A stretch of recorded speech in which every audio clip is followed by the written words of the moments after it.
Okay, so this video is for the double kits.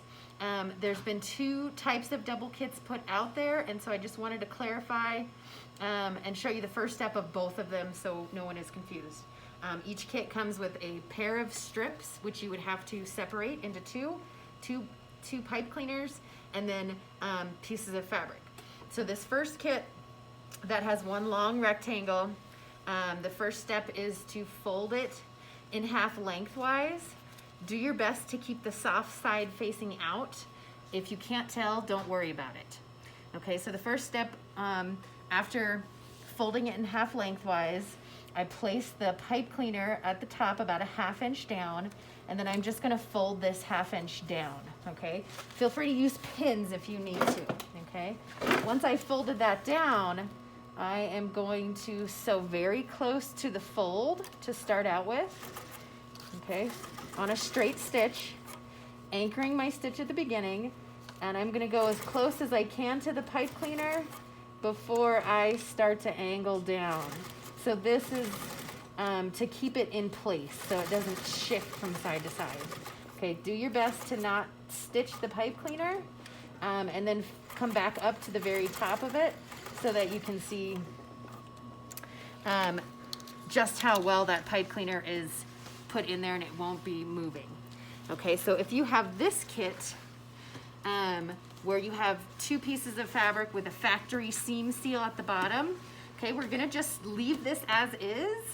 Whether side, doesn't matter which side you use. And I'm gonna start it out the same way by placing the pipe cleaner a 1/2 inch down and folding that over. Again, I'm just eyeballing it, but you can pin it if you need to. So again, the same thing, I'm stitching very close to the fold, and I'm going to stitch close to the pipe cleaner and then angle down and taper it around the pipe cleaner so I can keep it in place. And I can feel it, but if you can't feel it, use pins or markers or whatever you have to do to give you an idea of where you're stitching, okay?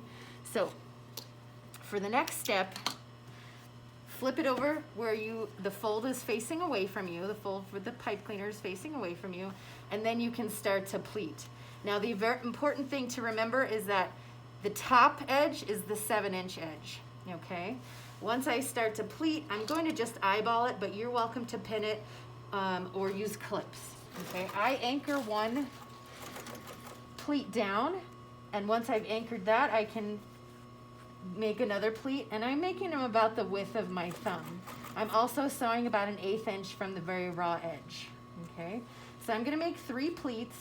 My third pleat is gonna come to about the factory sealed seam at the bottom.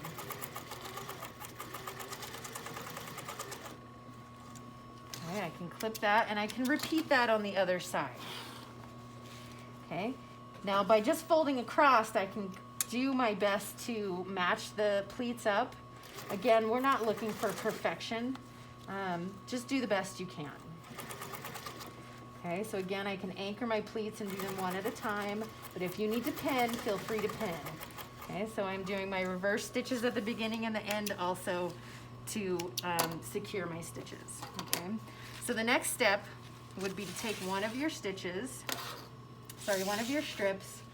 and what I usually do is fold it in half, and I can either, I will just hold this, but you can put a little pin or a mark on this to know where the halfway mark is.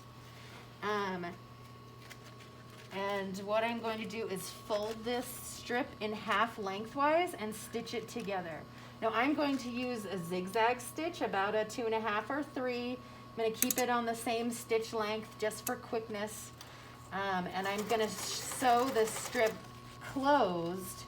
See, I'm still holding on to the halfway mark. And I'm not being completely accurate, but I'm doing a quick job to put those 2 edges together, okay? So here's the halfway mark.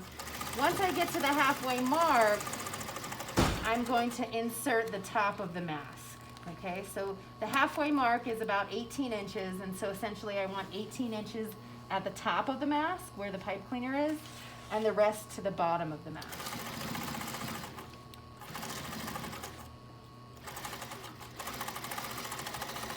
And I'm going to finish up my strip this way.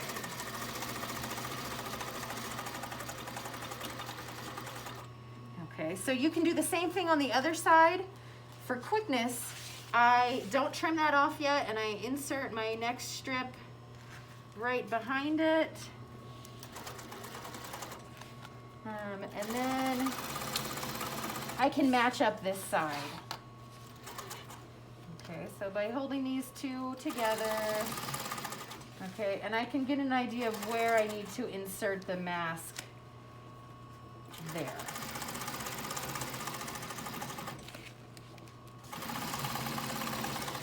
Okay, and you might have noticed that my stitching isn't perfect. That's okay.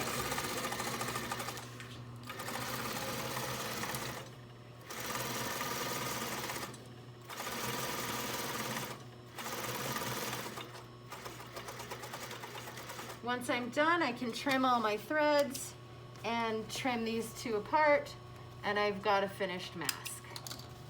Okay, this is the top. So the same thing can be done with this side. You would pleat these sides and bind them just the same.